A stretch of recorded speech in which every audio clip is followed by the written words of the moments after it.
हम सुनते थे कि भगवान श्री कृष्ण जी ने सुदामा जी के 2 मुट्ठी बुने हुए चावल खाकर एक सुंदर महल बना दिया और उसको धन दे दिया। उसका गुजारा उस जीवन का खूब हो गया। पुण्यात्माओं, ये देखने की बात है कि जैसे सुदामा जी ब्राह्मण थे और अति दारिद्र थे, निर्धन थे कतई, और भगवान श्री कृष्ण जी और सुदामा जी एक ही पाठशाला में पढ़ा करते। बड़े होकर के श्री कृष्ण जी तो द्वारका में राजा बन गए, सुदामा जी अपना गरीबी हालत में ही अपना गुजारा कर रहे थे। ऐसी स्थिति होने लगी कि कई बार तो बच्चे भूखे सो जाते थे। सुदामा की पत्नी बहुत बार कहती थी कि आप अपने बताते हो कि मेरे मित्र हैं भगवान श्री कृष्ण और वो द्वारका के राजा हैं, आप उनसे कुछ धन मांग लो। सुदामा जी कहा करते थे ब्राह्मण का काम मांगना नहीं है। यही सदग्रंथ बताते हैं, जो मांगे सो बढ़ुआ कहिए, दर दर फिरे अज्ञानी, और जोगी जोग संपूर्ण जिसका, जो मांगना पीवे पानी। नट पेरना कंजर सासी मांगत है बठियारे, और जिनकी लो लागे सतगुरु में वो तो मोती देवे उदारे। फिर भी ज्यादा कंपेल कर दिया उसकी पत्नी ने और वो चल पड़ा, फटे पुराने कपड़े। अब द्वारका में जब पहुंचा श्री कृष्ण जी के पास, श्री कृष्ण जी ने कहा, क्योंकि जैसे जाते थे रिश्तेदारों को जाते, कोई तो बर्फी ले जा, कोई लड्डू ले जाता है, पहले कसार भून के ले जाया करते थे, और कुछ व्यवस्था ठीक होने उसकी पत्नी ने चावल भून के दे दिए थोड़े से। अब श्री कृष्ण जी ने कहा भी कुछ हमारे लिए लाए हो। उसने वाला कोली पोटली के देखा हुआ। भगवान श्री कृष्ण ने देख लिया और वो आहार किया। श्री कृष्ण जी ने पूछा कि आपकी क्या व्यवस्था है, आप परिवार ठीक है, कुशल है? तो सुदामा जी कहने लगे भगवान आपकी कृपा से कोई कमी नहीं किसी वस्तु की। अब उधर से श्री कृष्ण जी ने देख लिया फटे पुराने कपड़े, वो जान गए थे गड़बड़ हो रही है सारी, पर यो महान आत्मा है, ये कुछ नहीं कहेगा। उधर से पीछे से श्री कृष्ण जी ने अपना इंजीनियर बुला लिया विश्वकर्मा, और सुदामा जी का महल बनवा दिया। वहां पर 5-7 दिन सुदामा जी को वहीं रखा।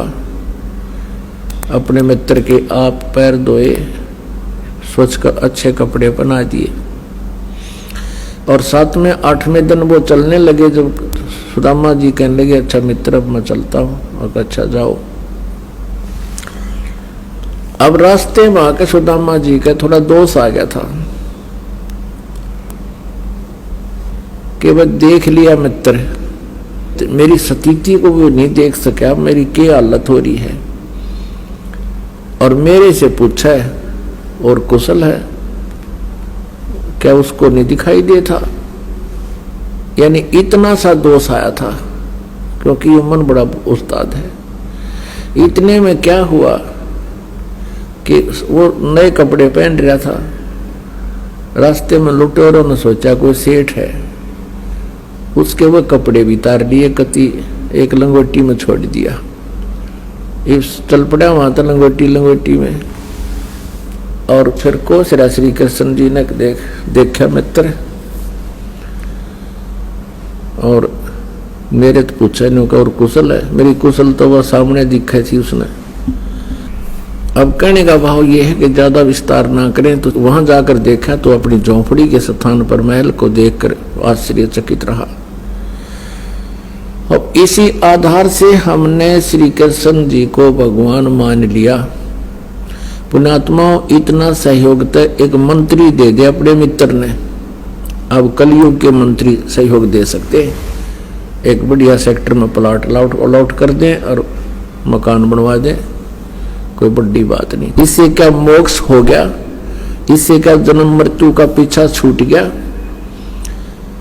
अब इसी के तुलनात्मक बताते हैं कि सर नमस्कार। नमस्कार सर क्या नाम है आपका? बलवीर सिंह है। बलवीर जी कहाँ से आए हो आप? सर मैं रायसी नगर से, श्री गंगानगर जिले के। सर संत रामपाल जी महाराज जी से जुड़ने से पहले क्या भक्ति साधना करते थे आप? सर जो मेरे यहाँ परिवार में जैसे आम जो भक्तियाँ होती है, हनुमान जी की, शिव जी की, श्री कृष्ण जी की, माता जी की, ये सबसे पहले चलती थी भक्तियाँ। सर ये जो पूजाएं आप करते थे, क्या उनको करने से कोई विशेष लाभ भी मिलता था? बिल्कुल इनसे कोई लाभ नहीं मिलता था। जो भी करता था वो सही नहीं होता था। कोई भी काम करता था तो मेरा सही नहीं होता था। तो संत रामपाल जी महाराज जी के बारे में कैसे पता चला आपको? सर मैं एक बार टीवी देख रहा था। मैं हमेशा ही आध्यात्मिक चैनल ज़्यादा देखता था। एक बार जैसे टीवी पर चैनल बदलते बदलते संत रामपाल जी महाराज जी का चैनल है ये आ गया, और देखा तो इनके अंदर ये कुछ शास्त्रों के साथ पढ़ के कुछ बता रहे थे, तो मेरे का कुछ ये बहुत अच्छा लगा। उसके बाद में मैंने इनका पूरा ज्ञान सुना और फिर मैंने पुस्तक मंगाई। पुस्तक के माध्यम से फिर मेरे को पूरा ज्ञान हुआ। फिर मैंने बरवाड़ा जाकर संत रामपाल जी महाराज का नाम दीक्षा ली। उसके बाद में मेरे को काफ़ी सारे लाभ हुए।